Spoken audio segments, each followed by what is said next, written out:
I always argue with people who say I'm going to do so because they assume I have a key and a note written the address where I'm supposed to go. It's just remarks.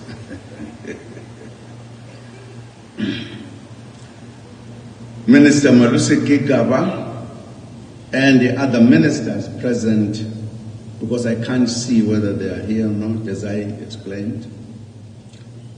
Deputy Minister of Home Affairs, Chohan, and other deputy ministers who could be here, the representative from the Desmond and the Tutu family, representatives from the United Nations High Commissioner for Refugees, and key national stakeholders present, leadership of organizations representing foreign nationals residing in our country, DG of Home Affairs and all senior government officials, members of the diplomatic corps, distinguished guests. Thank you for joining us and joining our government today on this important occasion of celebrating the upgrading and relaunch of the Marabastad Refugee Reception Center. I visited this center last year as part of the presidential Siahlola monitoring program. I received lots of complaints from people using the center, particularly foreign nationals. The challenges experienced at Marabastad included limited human resource capacity, slow information technology, infrastructure, inadequate filing systems, poor management practices, and a working environment that was not conducive for clients and staff. The center was also marred by allegations of corruption, long queues, overcrowding, and the presence of criminal syndicates.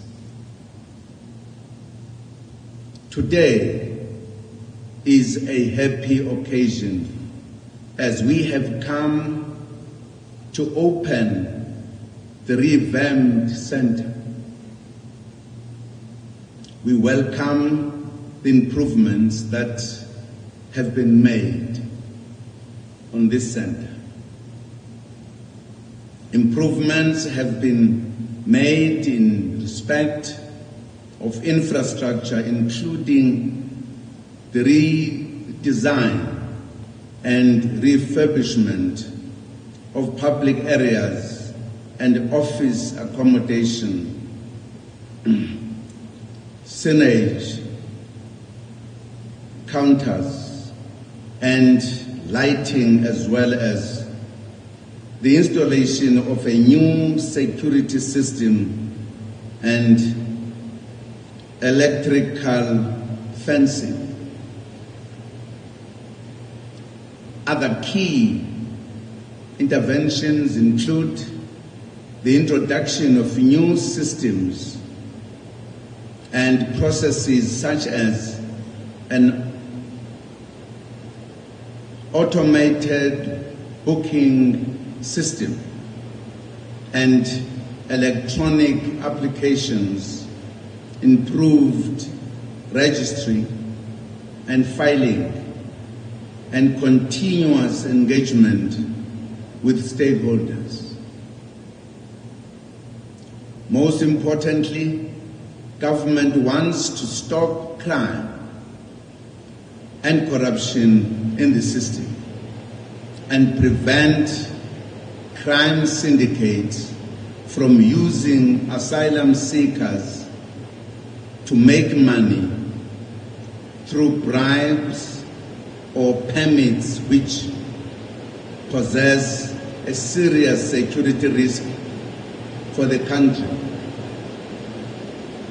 We urge asylum seekers not to fall into this trap, as consequences are dire.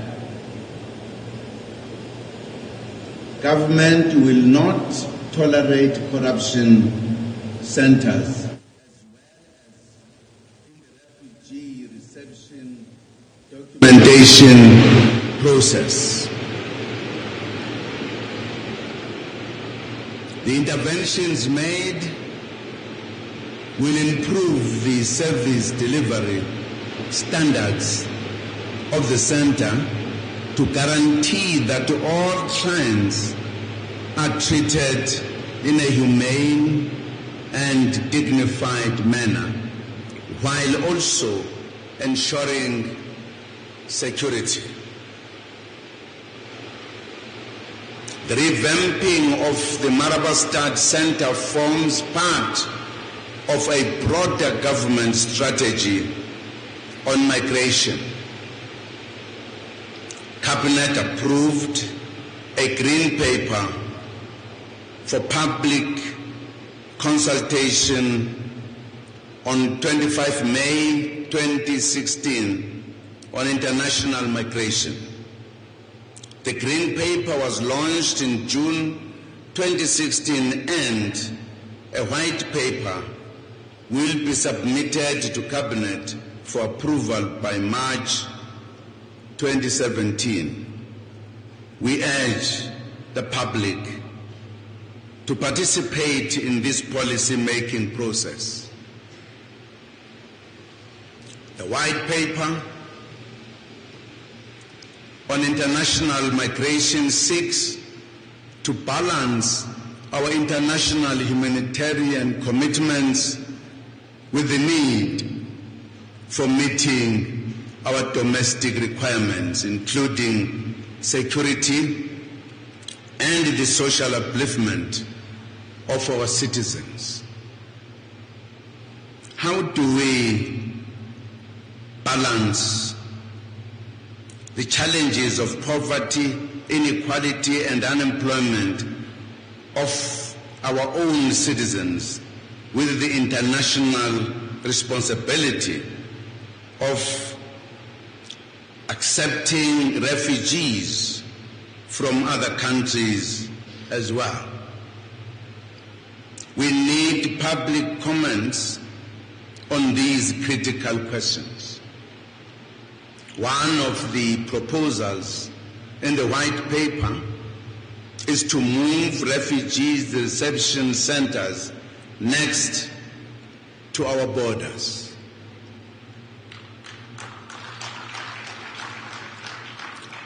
This is intended to better manage the large numbers of asylum seekers received. The Department of Home Affairs would be able to ensure speedy processing of applications and provide quick integration assistance to qualifying refugees. Let me emphasize that government is not seeking to create camps or to restrict the movement of refugees. The purpose is to ensure proper coordinated migration and to enable government to document and know refugees so that they can be provided assistance.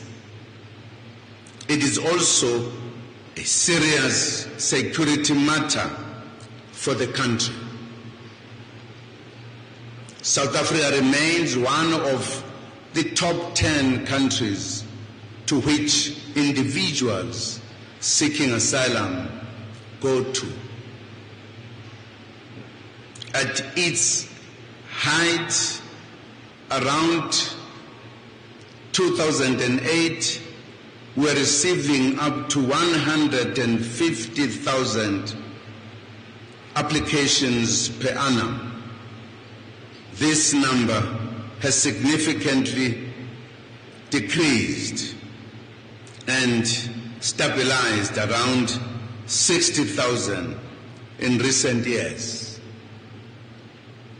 However, this influx is still high and remains a challenge given the economic realities that South Africa faces as a developing nation. It happens as we are still trying hard to overcome the legacy of apartheid and provide an equitable society to South African citizens, especially black people who were historically and systematically subjugated. Most asylum applications are received from nationals within the African continent, notably from Somalia, Democratic Republic of Congo, Ethiopia, Nigeria, Zimbabwe, Malawi, Burundi, and Ghana. At the same time, there has been an increase in applications from the Asian subcontinent, especially from Pakistan and Bangladesh. Our statistics indicate that the profile of asylum seekers remain largely males between the ages of 18 and 35 years old. The Department of Home Affairs rejects close to 95% of the asylum applications because they are not genuine. Most asylum seekers are actually economic migrants. When they get asylum permits, they use these to work, study, and operate businesses. They know that they would not qualify for corresponding visas under the Immigration Act. Given these numbers, it becomes easy to understand why the Marabastad Center had been plagued with allegations of corruption, poor service delivery, and the operation of criminal syndicates. The Refugee Act of 1998 is also currently under review in Parliament and set to be amended. These amendments seek to primarily stop economic immigrants from abusing the asylum system.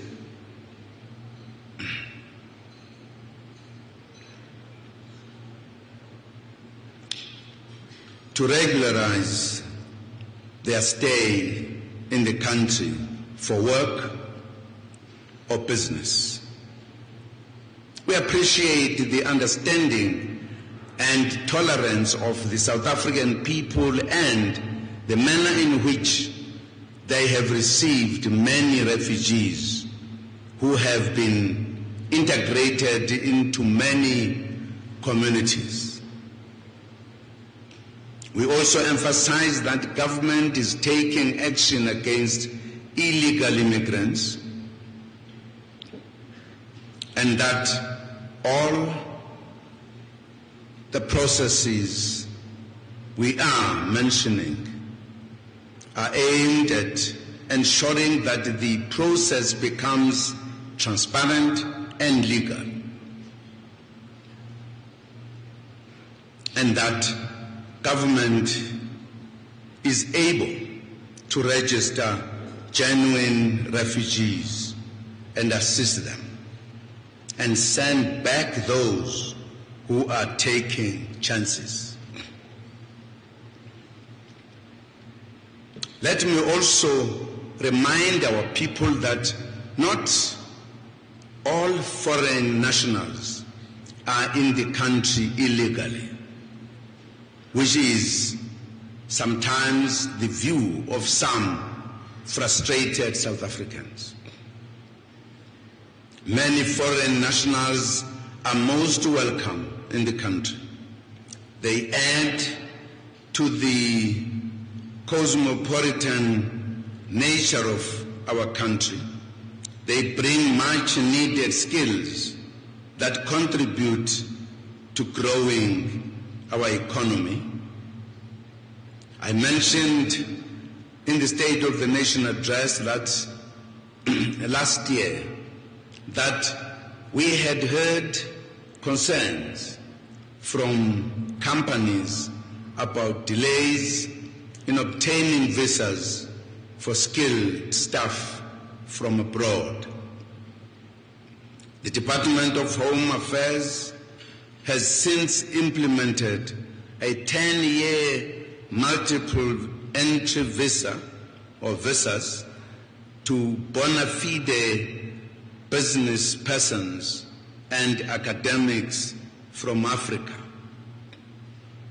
There is also now a 10-year visa waiver for business executives from BRICS countries to remain in the Republic for 30 days. In respect of priority given to the processing of visa applications for corporate clients, the Department of Home Affairs has established visa and permit service centers in the Western Cape and KwaZulu-Natal province.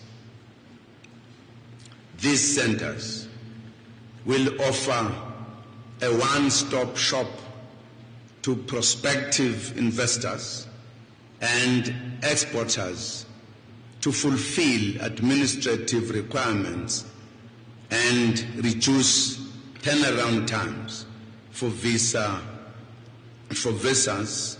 for cooperative clients. The beneficiaries of this service are large businesses, organizations, and employers who make an important contribution to the economy in infrastructure, manufacturing, energy, retail, professional and financial services, research and development, and knowledge production. Foreign graduates in South African tertiary institutions in the area of critical skills are also able to apply for permanent residence status in order for South Africa to retain the knowledge they have acquired to the benefit of the South African economy. Furthermore, critical skills visas are also issued for foreign students graduating from South African universities in the critical skills areas who do not intend to explore the permanent residence option. This maximizes South Africa's ability to utilize the skills capacity produced within the country's borders to meet the skills requirement for the country's development and economic objectives in particular. The Department of Higher Education and Training is currently drafting a list of occupations in demand, which is the scarce skills list that will support Home Affairs in this process of helping the economy.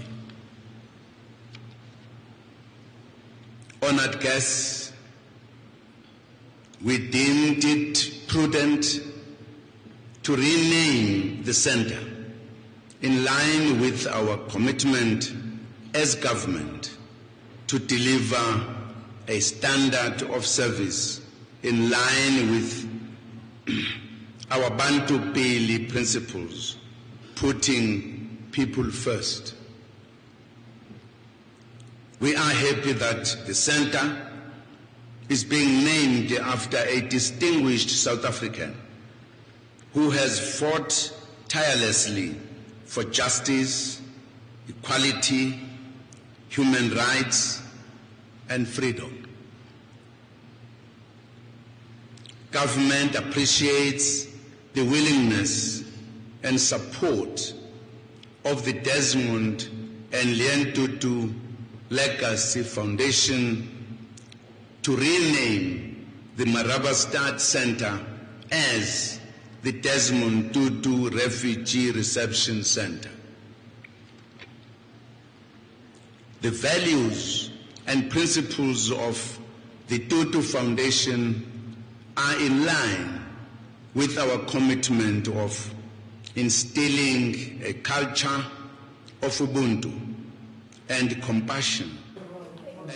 President Jacob Zuma has launched the revamped Desmond Tutu Refugee Reception Office renovation project.